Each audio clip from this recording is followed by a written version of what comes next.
विरोधकांना वाघ नखाचं वावडं सरकारने कान उघडणी केलेली आहे। लंडनमध्ये असलेली वाघ नख ही मूळ वाघ नख नाहीये, शिवरायांची वाघ नख नाहीयेत अशी चर्चा उठली होती। सरकारने यावर कान उघडणी केलेली आहे। विरोधकांना वाघ नखांचं वावडं आहे।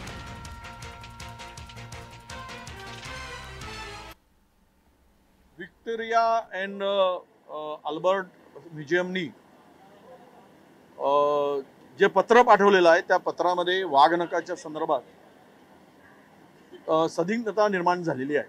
ते वाघनख ओरिजिनल आहेत का याचा पुरावा आम्ही देऊ शकत नाही असं स्पष्टपणे त्यांनी सांगितलेलं आहे। यावरूनच या वाघनखांच्या संदर्भात छत्रपती शिवरायांच्या वाघनखासंदर्भात आता द्विधा स्थिती निर्माण झाली आहे। ते ओरिजिनल आहे की डुप्लिकेट आहे।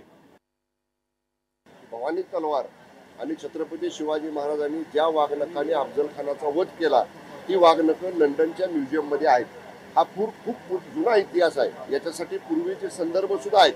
त्यामुळे जेव्हा राज्य सरकारने ती वाघनख आणि ती तलवार आणायचा निर्णय घेतला तेव्हा या सगळ्या गोष्टींची खात्री करून घेतलेला आहे।